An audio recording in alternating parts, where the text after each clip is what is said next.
जी आपका नाम? रामदेव महतो। जोर से बोलेगा। घर? बारीनगर रामदेव महतो। आप बोल रहे थे 1957 ईस्वी में अपने एरिए में बहुत भयंकर अकाल पड़ा था, लोग खाने को लाले पड़ रहे थे। हाँ, क्या बात है उसमें का? उस समय का यह बात है कि एक टुक्कुन का कम से कम करोड़ों वहाँ से उड़ रहा था 3 बजे दिन में। कहाँ पर थे आप? और हम अटबिघिया बोलता है बिहार का नाम। जी। हाँ, वहाँ हम सब भैंस कर बैठे हुए चले आ रहे थे। देखे कि बहुत एकदम टुक्कुन उड़ते हुए चले आ रहा है। हम सब कहें कि भैंस को पानी में गिराइए, नहीं तो ये मनमाछी आ रहा है। उस समय आप जवानी में थे, आप उसमें भैंस चराने के लिए नदी किनारे गए हुए थे अटबिघिया में। उस समय क्या हुआ कि टुक्कुन यानी तितली का झुंड करोड़ों की संख्या में आप लोग देखे हुए। उसके बाद क्या हुआ कि सब हमरा सब फिर सवेरे उस समय घर चले आए। सवेरे भोर में हम सब जा रहे हैं तो देख रहे हैं कि भैंस नहीं चर रहा है। कि भाई भैंस कहीं चरता है। तो जब बिहान हो गया, जब पैर देखते हैं कि काला हो गया, तो जब भाई पैर काला काहे हो गया? आप लोग का पैर? हाँ, हमरा सब का।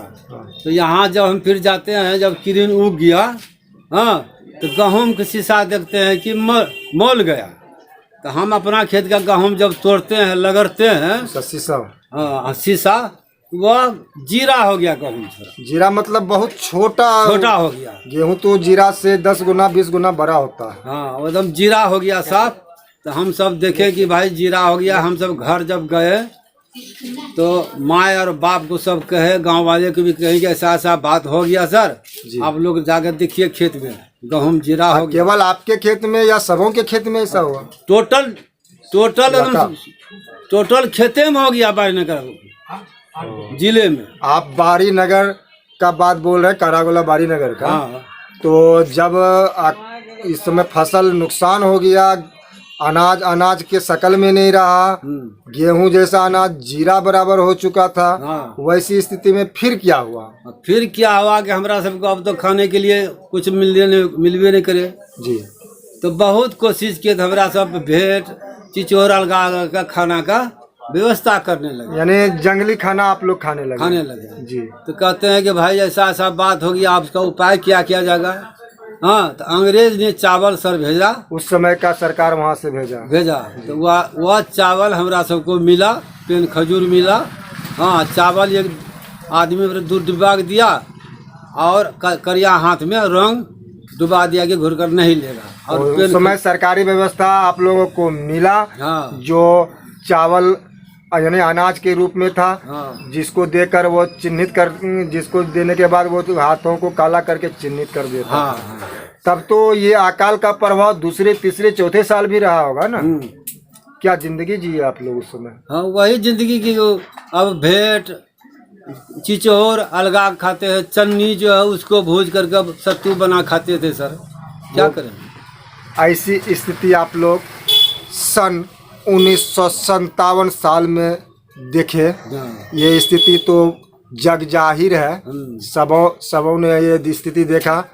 बहुत बेहतरीन बात आप बताएं कि 1957 ईस्वी के अकाल को आपने देखा और आप आज हम लोगों को बता भी रहे हैं। जी, एक बार अपना नाम और पता फिर से बोले तो। मेरा घर हुआ बारीनगर, रामदेव महतो मेरा नाम, बरारी प्रखंड और जिला कटिहार।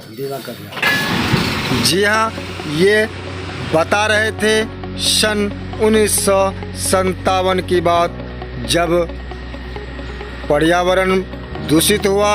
उस समय अचानक ये लोग अपने भैंस को चराने अपने खेत गए हुए थे और वहाँ एक वाकया इन्होंने देखा। दिन के 3 बजे लगभग काफ़ी झुंडों में, करोड़, इनका कहना है करोड़ों की संख्या में ये लोग वहाँ पर तितलियों को आते देखा, जहाँ पर ये लोग डर गए कहीं वो मधुमक्खी तो नहीं है। मधुमक्खी के डर से ये लोग पानी में कूद पड़े, लेकिन ये हुआ वो करोड़ों का झुंड आगे निकलते चले गया और फिर जो है ये लोग पानी से बाहर आए। और पानी से जब बाहर आए वहाँ फिर ये लोग अपने घर चले गए। घर जाने के बाद पुनः जब सुबह में आए तो फिर वाकया किया था आपने सुना।